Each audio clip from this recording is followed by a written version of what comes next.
Hi friends, welcome to my video review of the Panana 200 watt foldable solar panel. So this is what it looks like being all folded up. Opening this side up over here, what you get, the connection wise, is actually an XT60 connector and a 5521 connector. What this actually does is fit most power stations, or at least smaller sized power stations. So this is the length of the wire, so probably about 3 feet long, and this is the connectors, XT60 and this is 5521. How do I know if it's 5521? Because I've seen this standard plug. And in here you also get this kind of cable, an extension cable that allows you to connect to these plugs over here. That's a 5521 plug over here, a USB-C charging, and possibly 18 watt power delivery ports over here. So according to the listing, and you get all these different adapters for different kind of power stations that you could use. Make sure your power station can accept more than 24 volts input, because based on what I measured, it's actually 24 volt input. And here's the manual.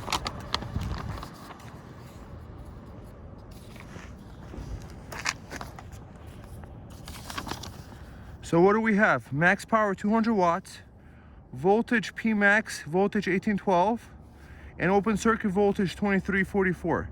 I measured, I think, over 24.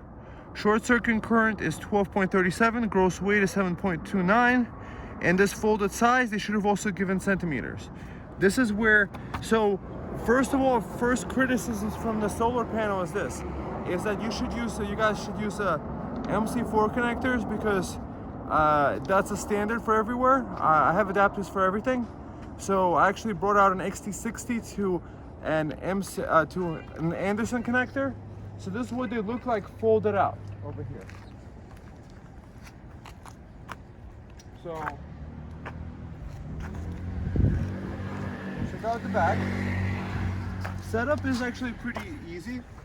They have these little straps in the back, and with the short wire, let's see what it is over here.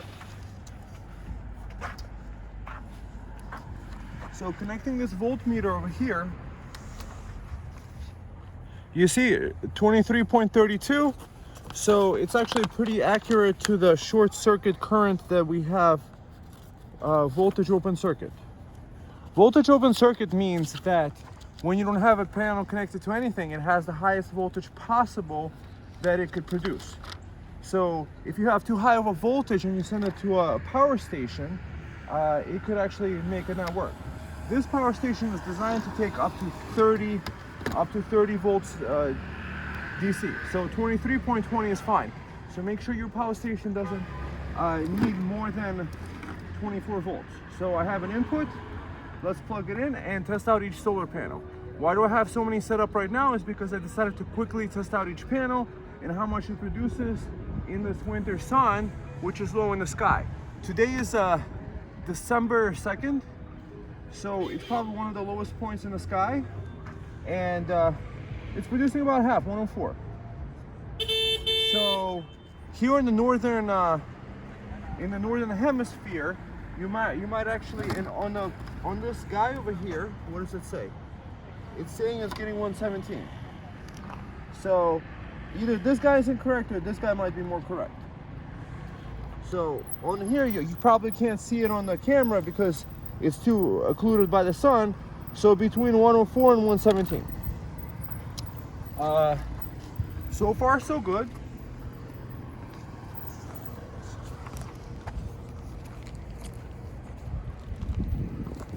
So these are the panels over here.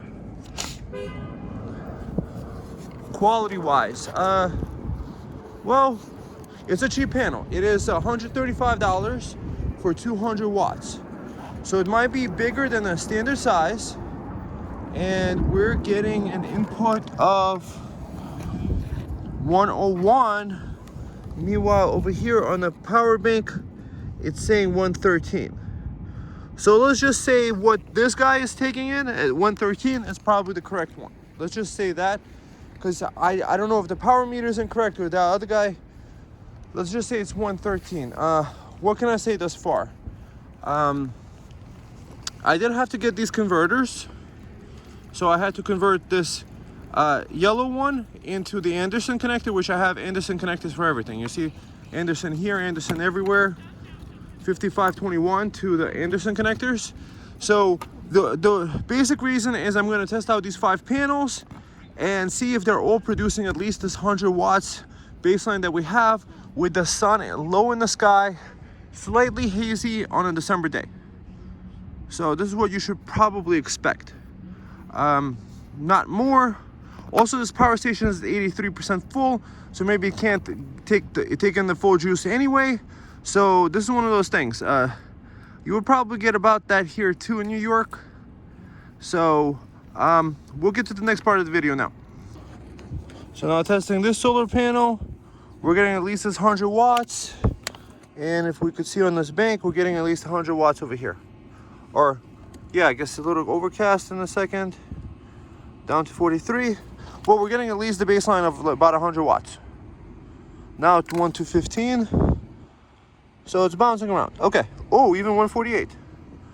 Okay, that's pretty nice. I guess it depends on the sun intensity, stuff like that at the time. So panel number 2 is okay. So we just tested out this panel. Now we're going to test out this panel and go through each one down the line.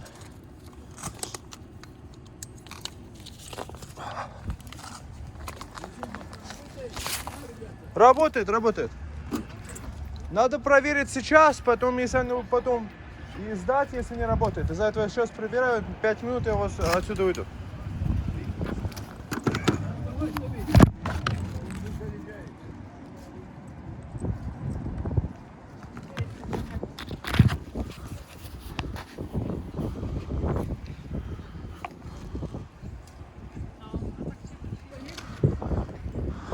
So now we're doing panel number 3 testing. Minimum wattage we're getting up to 115.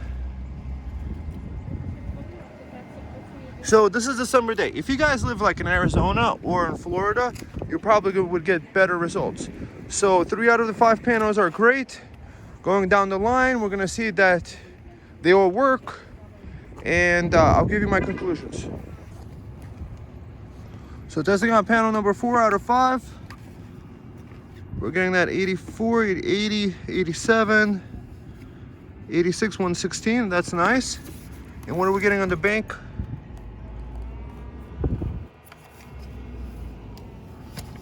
We're getting all over the place. 72, 55. Perhaps this is much easier to read. More than 90, 113. So let's just say that passes the baseline. So this guy works. Okay, perfect. And we'll test solar panel number 5 in a second. Oh, that's nice, even 129. Okay, let's see the last one. So testing out panel number 5 to see if it's getting at least the baseline reading of the other ones.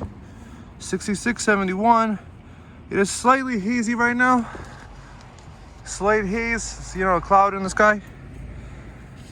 65, 70, 78. And what are we getting over here? 106. Okay. So we're getting more than 100 watts on a December day. I'm happy about that. I'm glad this works. Okay, summarize it up. What can I say about it? This is a cheap panel. It's a solar panel. It is 129, 135. Meanwhile, what are we talking about competition-wise? Competition-wise, a lot of 200 watt panels are $200 and up, like 220, 250. I've seen as high as like 300 and 350. So you have to think about the calculation that you have in your mind. How much solar panels do you want? So for example, for a winter day, you might want to actually have double the panels for the same price. So kind of, I would say I would rather maybe have 2 cheaper panels than one more expensive, maybe better producing, slightly more compact one that does have the MC4 connectors. We demonstrated that this stuff does work, And the highest peak I did get up to 140 watts, 150 watts maybe. The sun is like going in and out with the little clouds going around. So these panels work. I ordered 5 at once because I just figured when you're going this cheap, might as well have more power than before. So what would I do differently? As I already mentioned, I wish the connectors were slightly bit different. Also, they advertise this as IP67, IP65, where it's like water resistant. However, we have USB ports in the back, so possibly if water got in there. So the way that I see it in my mind is that those ports I could just plug up with silicone and not worry about those ports happening. You know, I like that it already has a kickstand. And also I've seen residential panels, the non-foldable kinds, for about the same price. The benefit of this is that if you're somebody that's living in the city, or if you're someone that doesn't want to take up the whole entire garage with solar panels, that this is a good setup where you could just set it up and kind of forget about it. Yes, I didn't do much of a partial shading test. However, since these guys work, I'm not returning it anyway. Perhaps just to buy your own and make a video about it. I think it's a little bit complicated, maybe making a partial shading test.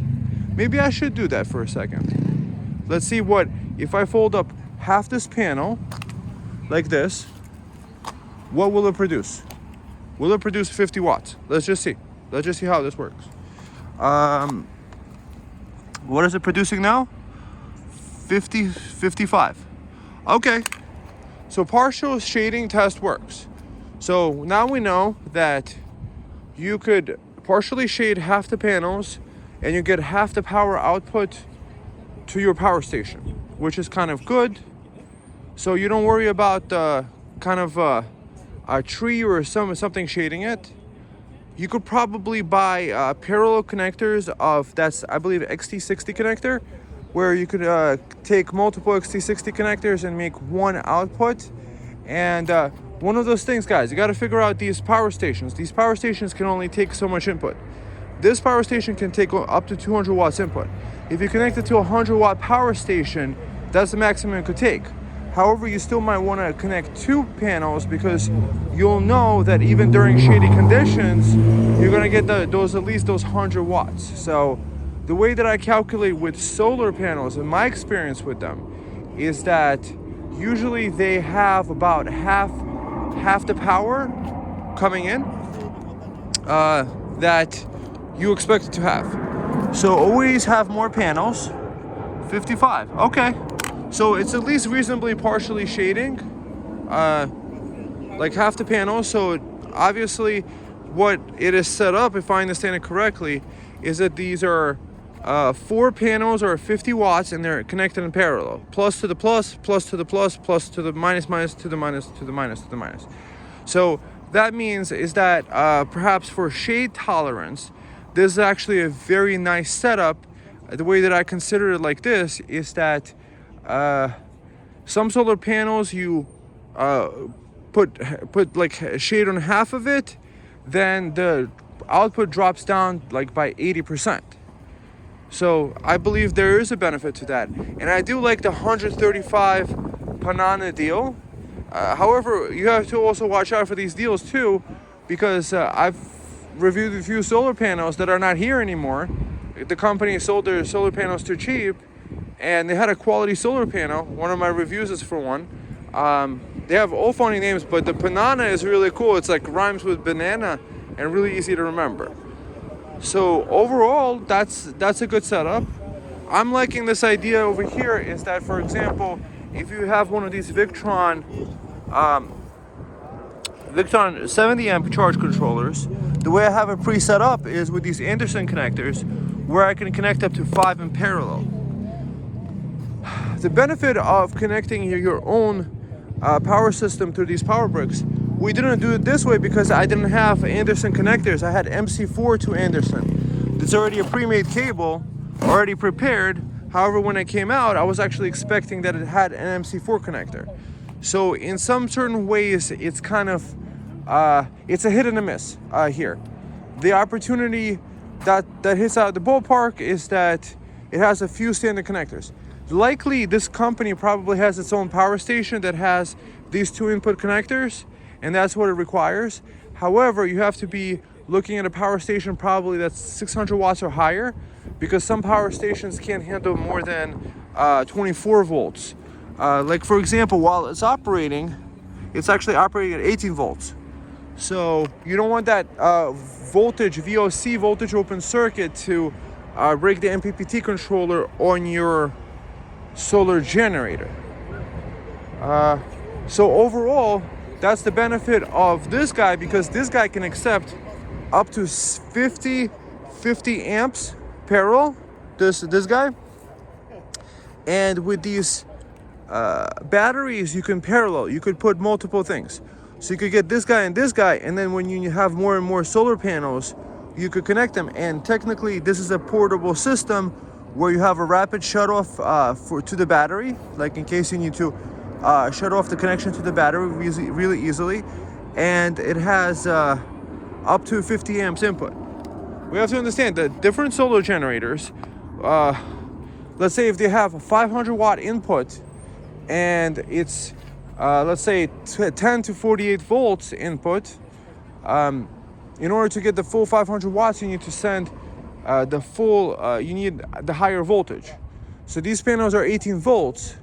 So what you would need is actually a 12 volt power bank in order to power it.